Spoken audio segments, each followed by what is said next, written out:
what are some of the suggestions or tricks of the trade or advice that you would give around the role IT plays in this journey and ensuring that they're a partner, just not a resource?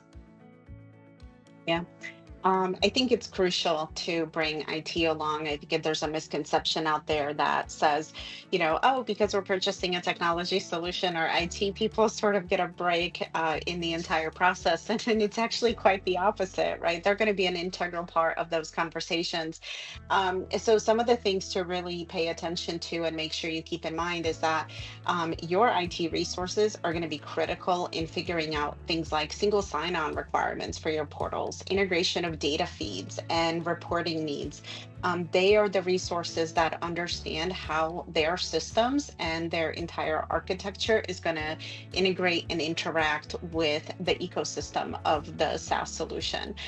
So you want to think about, what's happening with the data that's flowing in and out between the two systems.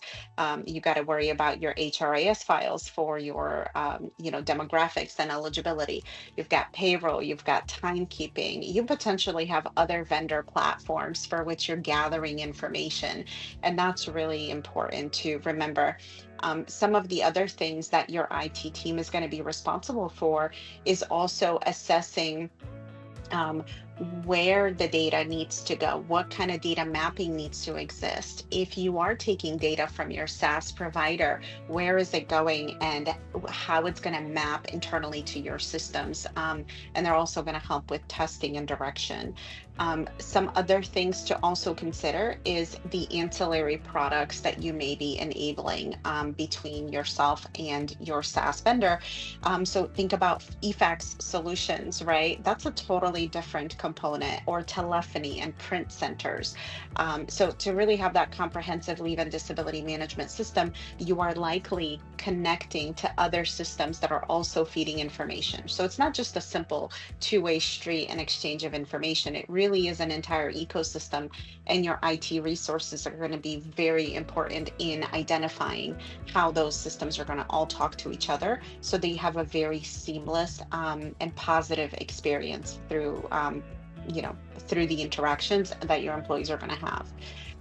Another component is also security and compliance oversight. So things like SOC compliance, HIPAA regulations, password controls, encryption standards, data protection regulations. These are not things our HR business partners are very familiar with. And so they're eventually going to need to rely on those resources. The earlier you bring IT along for the journey, the earlier they know what questions to ask, and you're not scrambling last minute to try to get the right people on board. And then ultimately, your IT resources are really going to help you align technology with your business goals. So, in order to make sure that your solution supports your long-term business goals and objectives, you want to talk to IT about optimizing the efficiency, making sure security is in place long term, that you're constantly thinking about and improving that user experience. And that's going to help you along in implementation. And as you all know, booking your own IT resources sometimes needs to be done 6 months to a year in advance. They're working on lots of other corporate projects, right? And so it's important to let them know ahead of time when you're planning to bring them in, how much effort and capacity is to be expected, and then eventually how they can support you in this journey.